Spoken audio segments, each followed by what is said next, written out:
नमस्कार दोस्तों, स्वागत है आपका हमारे YouTube channel target civil services में। तो आज है 1 अक्टूबर और मध्य प्रदेश के डेली करंट अफेयर में दोस्तों आज हम पढ़ेंगे 1 अक्टूबर से रिलेटेड करंट अफेयर। तो लेक्चर ध्यान से देखिएगा और दोस्तों इसने भी वीडियो को लाइक नहीं किया है तो लाइक और शेयर जरूर कर दीजिए। अगर आप इस चैनल पर नए हो तो सब्सक्राइब भी कर लीजिए। देखिए दोस्तों, 1 अक्टूबर को मनाया जाता है विश्व शाकाहारी दिवस। प्रत्येक वर्ष 1 अक्टूबर को विश्व स्तर पर वर्ल्ड वैगन डे यानी विश्व शाकाहारी दिवस मनाया जाता है और वर्ल्ड वेजिटेरियन डे यानी विश्व शाकाहार दिवस की स्थापना 1977 में नॉर्थ अमेरिकन वेजिटेरियन सोसाइटी यानी NAVS द्वारा की गई थी, जिसका 1978 में अंतर्राष्ट्रीय शाकाहारी संघ द्वारा समर्थन किया गया। 1 अक्टूबर शाकाहार जागरूकता माह की वार्षिक शुरुआत भी है। और दोस्तों बात करें हम यहाँ पर इंटरनेशनल वेजिटेरियन यूनियन की यानी अंतर्राष्ट्रीय शाकाहारी संघ की, तो इसकी स्थापना 1908 में हुई थी और इसका मुख्यालय कहाँ पर है? ड्रेसडेन जर्मनी में है। और देखिए दोस्तों, अलग अलग कंट्री में अलग अलग ऑर्गेनाइजेशन है वेजिटेरियन की, और हमारी इंडिया की जो ऑर्गेनाइजेशन है वेजिटेरियन की, तो इसका नाम क्या है? People farm. ठीक है। चाइना और इंडिया की मिलकर ऑर्गेनाइजेशन है, इसका नाम क्या है? Tibetan vegetarian for animal. देखिए दोस्तों, ये है हमारा Telegram channel target civil services. तो इस पर डेली 20 क्वेश्चन का क्विज होता है, जिसमें 10 क्वेश्चन जो रहते हैं वो मध्य प्रदेश जीके रहते हैं, जो कि प्रीवियस ईयर एग्जाम में पूछे भी जा चुके हैं और एग्जाम पर्सपेक्टिव से भी मोस्ट इंपॉर्टेंट होते हैं। 5 question Madhya Pradesh daily current affair से होते हैं और इसमें उन्हीं करंट अफेयर को इंक्लूड किया जाता है जो कि एग्जाम पर्सपेक्टिव से इंपॉर्टेंट है, और 5 क्वेश्चन नेशनल करंट अफेयर से भी होते हैं। दोस्तों इस टाइप से इसका रिजल्ट निकलता है। और देखिए, जो कल क्विज हुआ था 66वां, तो इसमें जो फर्स्ट रैंक आई है वो सलमान की आई है, सेकंड रैंक बाहुबली की आई है और जो थर्ड रैंक है वो योगेश्वरी की आई है। तो दोस्तों आप भी इस क्विज में पार्टिसिपेट कर सकते हो। टेलीग्राम चैनल की लिंक आपको हमारे वीडियो के डिस्क्रिप्शन बॉक्स में मिल जाएगी। चलिए दोस्तों, सबसे पहले हमने जो कल करंट अफेयर पढ़ा था उसका रिवीजन कर लेते हैं, उसके बाद स्टार्ट करेंगे हम आज के करंट अफेयर। तो कल के करंट अफेयर में पहला क्वेश्चन था हमारा, कर्नाटक के राज्यपाल श्री थावरचंद गहलोत ने 30 सितंबर को किस जिले में विज्ञान केंद्र स्थापना के लिए भूमि पूजन किया? तो ये किस जिले में किया दोस्तों? उज्जैन डिस्ट्रिक्ट में किया। तो इसका आंसर क्या हो गया था? Option number C. अब बात करें हम यहाँ पर कर्नाटक की, तो यहाँ के मुख्यमंत्री कौन है दोस्तों? बसवराज बोम्मई यहाँ के मुख्यमंत्री है और यहाँ की कैपिटल क्या है? बेंगलुरु है। यहाँ पर विधानसभा सीटों की संख्या कितनी है? 224 है। और हमारे मध्य प्रदेश में विधानसभा सीटों की कितनी संख्या है? 230 है। यहाँ पर लोकसभा सीट की संख्या कितनी है? 28 है। और हमारे मध्य प्रदेश में लोकसभा सीट की संख्या कितनी है? 29 है। ठीक है। और यहाँ पर राज्यसभा सीट की संख्या कितनी है? 12 है। और हमारे मध्य प्रदेश में राज्यसभा सीट की संख्या कितनी है? 11 है। नेक्स्ट क्वेश्चन था हमारा, किस जिले की रचना सेवानी ने न्यू दिल्ली में हुए मिसेस इंडिया इंटरनेशनल कंपटीशन 2021 में मिसेस एशिया यूनिवर्स का खिताब जीता है? तो ये हमारे मध्य प्रदेश की राजधानी भोपाल से है। तो इसका आंसर क्या हो गया था? Option number B. Next question था हमारा, हाल ही में किसने मध्य प्रदेश में इंटरनेशनल हॉकी स्टेडियम बनाने की घोषणा की है? तो ये हमारे मध्य प्रदेश के मुख्यमंत्री शिवराज सिंह चौहान ने। तो इसका आंसर क्या हो गया था? Option number A. Anurag Thakur हमारे देश के खेल मंत्री है, यशोधरा राजे सिंधिया हमारे मध्य प्रदेश की खेल मंत्री है, नितिन गडकरी केंद्रीय सड़क एवं परिवहन मंत्री है। नेक्स्ट क्वेश्चन था हमारा, किस जिले की इंटरनेशनल बैडमिंटन खिलाड़ी पूनम तत्ववादी लगातार 9वीं बार नेशनल चैंपियन बनी है? तो ये हमारे मध्य प्रदेश की राजधानी भोपाल से है। तो इसका आंसर क्या हो गया था? Option number B. और दोस्तों जो पूनम तत्ववादी है, ये 28 नवंबर को स्पेन में होने वाली वर्ल्ड चैंपियनशिप में हमारी इंडिया रिप्रेजेंट करेगी। चलिए दोस्तों, अब स्टार्ट करते हैं हम आज की करंट अफेयर। तो आज की करंट अफेयर में पहला क्वेश्चन है हमारा, संस्कृति मंत्रालय भारत सरकार, इसके मंत्री कौन है? जी किशन रेड्डी। तो इनके द्वारा आयोजित तुर्तुक फेस्टिवल, तुर्तुक कहाँ पर है? ये लद्दाख में है। तो तुर्तुक फेस्टिवल में मध्य प्रदेश से किस शिल्पकार ने अपनी कला का प्रदर्शन किया है? तो ये मोहम्मद बिलाल खत्री। तो इसका आंसर क्या हो जाएगा? ऑप्शन नंबर ए। ठीक है, मोहम्मद बिलाल खत्री ने हाल ही में संस्कृति मंत्रालय भारत सरकार के द्वारा आयोजित तुर्तुक फेस्टिवल में मध्य प्रदेश से अपनी कला का प्रदर्शन किया है। तो बात करें हम यहाँ पर मोहम्मद बिलाल खत्री की, तो ये हमारे मध्य प्रदेश के किस डिस्ट्रिक्ट से है? तो धार डिस्ट्रिक्ट से है। और यहाँ पर तुर्तुक की लोकेशन देखें तो ये है हमारा प्यारा भारत, और ये है लद्दाख, और ये है जम्मू एंड कश्मीर। ठीक है, ये मैप पर प्रॉपर दिखेगा आपको, ये है लद्दाख और ये है जम्मू और कश्मीर। ठीक है दोस्तों, ये POK है यानी पाक ऑक्युपाइड कश्मीर, और जो लद्दाख है तो इसकी बॉर्डर पर है तुर्तुक गांव। तो यहीं पर हो रहा है तुर्तुक फेस्टिवल। अगर 2019 के पहले लद्दाख और जो जम्मू कश्मीर है वो एक राज्य हुआ करते थे। ठीक है, अगस्त 2019 में भारत की संसद ने जम्मू और कश्मीर पुनर्गठन अधिनियम 2019 पारित किया, जिसके द्वारा 31 अक्टूबर 2019, याद रखिएगा 31 अक्टूबर 2019 को लद्दाख एक केंद्र शासित प्रदेश बन गया और जम्मू कश्मीर एक केंद्र शासित प्रदेश बन गया। ठीक है, और लद्दाख क्षेत्रफल में हमारे भारत का सबसे बड़ा केंद्र शासित प्रदेश है और लद्दाख सबसे कम आबादी वाला केंद्र शासित प्रदेश भी है। बात करें यहाँ पर तुर्तुक की हिस्ट्री की, तो वर्ष 1947 की जंग के बाद तुर्तुक ग्राम पाकिस्तान के नियंत्रण में चला गया था, लेकिन 1971 की लड़ाई में भारत द्वारा इसे फिर से हासिल कर लिया गया। इसके बाद तुर्तुक पर फतह कर भारत का तिरंगा फहरा दिया गया। और अभी हाल ही में संस्कृति मंत्रालय भारत सरकार के द्वारा 22 से 25 सितंबर 2021 तक तुर्तुक फेस्टिवल आयोजित किया गया था। तुर्तुक गांव के भारत में विलय की स्वर्ण जयंती के रूप में फेस्टिवल आयोजित किया और 50 साल पूर्ण होने पर भारत सरकार द्वारा आज़ादी का अमृत महोत्सव के अंतर्गत तुर्तुक फेस्टिवल आयोजित किया गया। तुर्तुक के भारत में विलय के 50 साल में यह पहला फेस्टिवल आयोजित किया गया है। देखिए दोस्तों, ये द टाइम्स ऑफ इंडिया का कटआउट है अगस्त 2021 का। तो इसमें national award for Bagh artisan of MP, तो देखिए इसमें जो मोहम्मद बिलाल खत्री है, इनको हस्तशिल्प आयुक्त राष्ट्रीय वस्त्र मंत्रालय भारत सरकार के द्वारा गठित राष्ट्रीय चयन समिति ने राष्ट्रीय पुरस्कार 2018 के लिए राज्य के युवा शिल्पकार बिलाल खत्री का चयन हैंड ब्लॉक प्रिंट बांस चटाई के लिए किया था। और देखिए दोस्तों, अभी तक मोहम्मद बिलाल खत्री को बहुत से पुरस्कार मिल चुके हैं, जिसमें इनको सबसे पहले राज्य पुरस्कार कब मिला था, 2010 में मिला था। 2011 में इनको राष्ट्रीय योग्यता पुरस्कार से नवाजा गया था। इसके बाद 2016 में इनको रूस में डिप्लोमा पुरस्कार अंतर्राष्ट्रीय नृजातीय संस्कृति का संवाद एकजुट दुनिया रूस में सम्मानित किया गया था। फिर इनको 2016 में अंतर्राष्ट्रीय यूनेस्को पुरस्कार से भी सम्मानित किया गया था। और देखिए, प्रदेश के युवा शिल्पकार मोहम्मद बिलाल खत्री बाग प्रिंट के पहले मास्टर शिल्पकार है, जिन्हें भारत के आखिरी गांव तुर्तुक में अपनी बाग प्रिंट हस्तशिल्प कला का प्रदर्शन करने का अवसर मिला और तुर्तुक के रहवासी एवं पर्यटकों ने बाग प्रिंट को बहुत पसंद किया है। और मोहम्मद बिलाल खत्री को 2 बार सम्मानित किया गया है।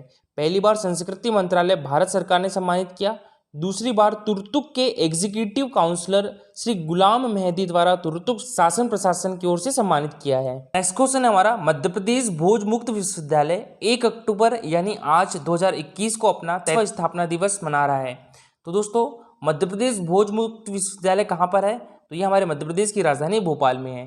तो इसका आंसर क्या हो जाएगा, ऑप्शन नंबर बी, ठीक है, भोपाल। मध्य प्रदेश भोज मुक्त विश्वविद्यालय 1 अक्टूबर 2021 को अपना 30वां स्थापना दिवस मना रहा है और शुक्रवार को मिंटो हॉल में प्रातः 11 बजे यहाँ के जो कुलाधिपति है एवं राज्यपाल श्री मंगूभाई पटेल, ठीक है, तो इनकी अध्यक्षता में कार्यक्रम का आयोजन किया जा रहा है। और हमारे मध्य प्रदेश के उच्च शिक्षा मंत्री डॉक्टर मोहन यादव कार्यक्रम के मुख्य अतिथि होंगे और भोज मुक्त विश्वविद्यालय के स्थापना दिवस पर विशिष्ट अतिथि और मुख्य वक्ता के रूप में श्री मुकुल कानिटकर उपस्थित रहेंगे। और दोस्तों, बात करें हम यहाँ पर भोज मुक्त विश्वविद्यालय की, तो देखिए इसकी स्थापना कब हुई थी, 1991 में हुई थी और ये कहाँ पर है, हमारे मध्य प्रदेश की राजधानी भोपाल में है। और इसके अभी वाइस चांसलर यानी कुलपति कौन है, तो यह डॉक्टर जयंत सोनवलकर। और देखिए अभी हमारे मध्य प्रदेश सरकार के द्वारा जो कुलपति होते हैं उनका नाम कुलगुरु करने की घोषणा भी की गई है। और यहाँ के चांसलर यानी कुलाधिपति कौन है, तो ये होते हैं मध्य प्रदेश के राज्यपाल यानी मंगूभाई पटेल यहाँ के अभी चांसलर है। दोस्तों, आज का मोस्ट इंपॉर्टेंट क्वेश्चन है, हमारे मध्य प्रदेश के किस जिले में होने वाली चिन्नौर चावल को जीआई टैग मिल गया है। तो ये किस जिले में होती है चिन्नौर चावल, ये होती है बालाघाट डिस्ट्रिक्ट में। तो दोस्तों, इसका आंसर क्या हो जाएगा, ऑप्शन नंबर ए, ठीक है, बालाघाट डिस्ट्रिक्ट। और दोस्तों, यहाँ पर बात करें हम बालाघाट डिस्ट्रिक्ट की लोकेशन की, तो ये है बालाघाट डिस्ट्रिक्ट। और देखिए मध्य प्रदेश में चावल अनुसंधान केंद्र कहाँ पर है, तो ये बड़वानी डिस्ट्रिक्ट में है, ठीक है। और मध्य प्रदेश में सबसे अधिक वन क्षेत्र कहाँ पर है, तो ये भी बालाघाट डिस्ट्रिक्ट में है। यहाँ पर इसके क्षेत्रफल का लगभग 54% यहाँ पर वन पाए जाते हैं। तो देखिए हाल ही में धान की चिन्नौर चावल की फसल को बालाघाट जिले की एक जिला एक उत्पाद योजना में शामिल किया गया था। और दरअसल धान को सुगंध के लिए वैज्ञानिक 3 श्रेणी में रखते हैं, निम्न, मध्यम और तीव्र सुगंध। चिन्नौर तीव्र सुगंध वाली किस्म में शामिल है और अन्य धानों में राइस ब्राउन की मात्रा 17 से 18% होती है, जबकि चिन्नौर में 20 से 21% होती है। 2019 में कृषि विभाग ने भारतीय कृषि अनुसंधान परिषद हैदराबाद में जीआई टैग का दावा पेश किया था, जबकि महाराष्ट्र ने भी यही दावा पेश किया था। परिषद ने मध्य प्रदेश के चिन्नौर को ही जीआई टैग की अनुमति दी है और अब खुद राज्य सरकार चिन्नौर की ब्रांडिंग करेगी। तो चिन्नौर के चावल की खास बात इसकी महक और स्वाद है और ये चावल के भीगने के बाद भी खुशबू और पकने के बाद भी मिठास देता है। और बालाघाट जिले के 25 गांव में इसका उत्पादन हो रहा है। देखिए दोस्तों, हर क्षेत्र में कोई एक प्रोडक्ट अपने यूनिकनेस के लिए जाना जाता है और उस क्षेत्र की पहचान बन जाता है। कई मामलों में किसी खास क्षेत्र के किसी खास प्रोडक्ट को अपनी पहचान बनाने में दशकों तो कभी सदियों लग जाते हैं, और जीआई टैग उसी प्रोडक्ट को मिलता है जो एक खास एरिया में बनाया जाता है या पाया जाता है। और दोस्तों जीआई टैग मिलने से पता चल जाता है कि ये चीज उस पर्टिकुलर एरिया में मिलती है, जैसे महाराष्ट्र का अल्फांसो आम, जैसे झाबुआ जिले का कड़कनाथ मुर्गा। तो देखिए, एक बार पहचान मिलने के बाद एक्सपोर्ट बढ़ जाता है, खेती से जुड़ा प्रोडक्ट होने पर किसानों को फायदा मिलता है। दोस्तों, मध्य प्रदेश राज्य के मुर्गे की एक प्रजाति है कड़कनाथ, ठीक है। तो इसको जीआई टैग दिया गया था। कब दिया गया था? तो ये 2018 में दिया गया था, ठीक है, याद रखिएगा। और इसके लिए 2012 में आवेदन किया था तथा 2018 में इसे जीआई टैग दे दिया गया था। और अभी 29 सितंबर 2021 को राज्य सरकार द्वारा बताया गया है कि चिन्नौर चावल के लिए जीआई टैग के मध्य प्रदेश एवं महाराष्ट्र के दावे में मध्य प्रदेश को मान्यता दी गई है। और चिन्नौर चावल का उत्पादन मुख्यतः बालाघाट क्षेत्र में किया जाता है। हालांकि महाराष्ट्र के भंडारा में भी इसका उत्पादन किया जाता है। इसके लिए महाराष्ट्र द्वारा जीआई टैग का दावा किया गया था। बालाघाट में पाई जाने वाली चीकायुक्त दोमट मिट्टी यहाँ चावल उत्पादन के लिए अनुकूल परिस्थितियां उत्पादन करती है, इसलिए बालाघाट को मध्य प्रदेश का धान का कटोरा भी कहा जाता है। तो हमारे मध्य प्रदेश में धान का कटोरा किसे कहा जाता है? ये बालाघाट डिस्ट्रिक्ट को कहा जाता है। हमारे देश में धान का कटोरा किसे कहा जाता है? ये छत्तीसगढ़ राज्य को कहा जाता है। और विश्व में धान का कटोरा किसे कहा जाता है? तो ये फिलीपींस को कहा जाता है, ठीक है। और भारत में जीआई टैग को वस्तुओं की भौगोलिक संकेतक अधिनियम 1999 के तहत विनियमित किया जाता है। और भारत में सबसे पहले जीआई टैग 2004 में दार्जिलिंग चाय को प्रदान किया गया था। देखिए दोस्तों, ये मध्य प्रदेश के एग्रीकल्चर सेक्टर में पहला जीआई टैग मिला है। किसको मिला है? ये चिन्नौर चावल को मिला है। और ये कहाँ पाए जाते हैं? तो ये बालाघाट डिस्ट्रिक्ट में पाए जाते हैं। इस क्वेश्चन हमारा, निम्न में से कौन सा इंस्टीट्यूट नेशनल इनोवेशन अवार्ड समारोह आयोजित करेगा? तो ये करेगा आईआईटी इंदौर। तो इसका आंसर क्या हो जाएगा? ऑप्शन नंबर ए। और दोस्तों, बात करें हम यहाँ पर आईआईटी इंदौर की, तो इसकी फुल फॉर्म क्या होती है? Indian institute of technology Indore. इसकी स्थापना कब हुई थी? 2009 में हुई थी। और दोस्तों, अभी इसके चेयरमैन कौन है? दीपक बी पाठक इसके चेयरमैन है।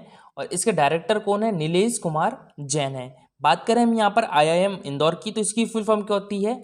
The Indian institute of management Indore. इसकी स्थापना 1996 में हुई थी। और इसके अभी डायरेक्टर कौन है? प्रोफेसर हिमांशु राय। बात करें मैनिट भोपाल की, इसको एनआईटी भी बोला जाता है। तो इसकी फुल फॉर्म होती है मौलाना आज़ाद नेशनल इंस्टीट्यूट ऑफ टेक्नोलॉजी। इसकी स्थापना कब हुई थी? 1960 में हुई थी। और इसके अभी डायरेक्टर कौन है? एनएस रघुवंशी है। और बात करें एआईजीजीपीए की, यानी Atal Bihari Vajpayee institute of good governance and policy analysis की। और देखिए, इसके जो अभी उपाध्यक्ष है वो कौन है? सचिन चतुर्वेदी है। और सचिन चतुर्वेदी हमारे मध्य प्रदेश राजनीति एवं योजना आयोग के उपाध्यक्ष भी है। तो देखिए दोस्तों, भारतीय प्रौद्योगिकी संस्थान आईआईटी इंदौर द्वारा नेशनल इनोवेशन अवार्ड आयोजित किया जाएगा। और इसे लेकर संस्थान ने तैयारी शुरू कर दी है। और इसमें इनोवेशन करने वाले विद्यार्थियों और उद्योग संचालकों को सम्मानित किया जाएगा। और समारोह के तहत संस्थान में विभिन्न कार्यक्रम भी आयोजित किए जाएंगे। 18 कैटेगरी के अवार्ड दिए जाएंगे। इसमें aerospace, defence innovation, automotive electronic product, engineering development, internet of things, पर्यावरण और कई में किए गए शोध की जानकारी ली जाएगी। और इसके साथ ही इन सभी कैटेगरी में शोध करने वालों को सम्मानित किया जाएगा। और समारोह की थीम क्या रहेगी? आत्मनिर्भर भारत। तो ये भी मोस्ट इंपॉर्टेंट है, याद रखिएगा।